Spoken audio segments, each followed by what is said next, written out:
C'est au-dessus de l'Isère, sur la passerelle Saint-Laurent, que le chef cuisinier Maurice Sacco et l'équipe de production de l'émission Cuisine ouverte ont monté leur plan de travail. C'est bon? Ouais. 3 caméras, des lumières et comme le veut le concept de l'émission, un chef cuisinier du territoire est invité.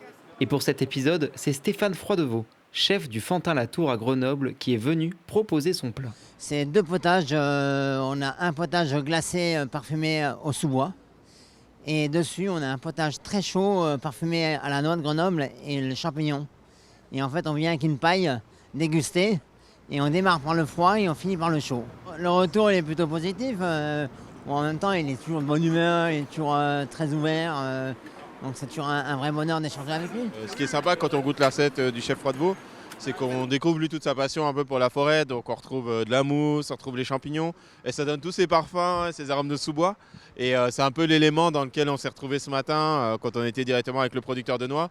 Et moi, là, ce que j'essaie de connecter après derrière, c'est le produit et mes inspirations personnelles quand je me mets en cuisine. Pour la deuxième partie de l'émission, le chef étoilé Maurice Sacco propose une recette personnalisée autour des produits locaux. La noix et le bleu, qu'il a donc décidé ici de cuisiner avec de la pomme et des endives. Un repas qu'il confectionne avec une invitée spéciale, l'humoriste Charlotte Desnaux, qui participe notamment à l'émission Quelle époque.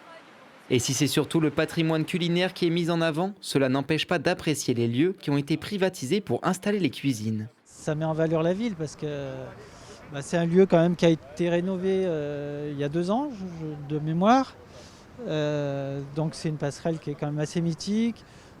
C'est un lieu assez fréquenté aussi parce qu'il y a beaucoup de monde qui passe à vélo et en piéton. L'endroit, c'est assez sympa parce qu'on est sur un des ponts les plus emblématiques de la ville.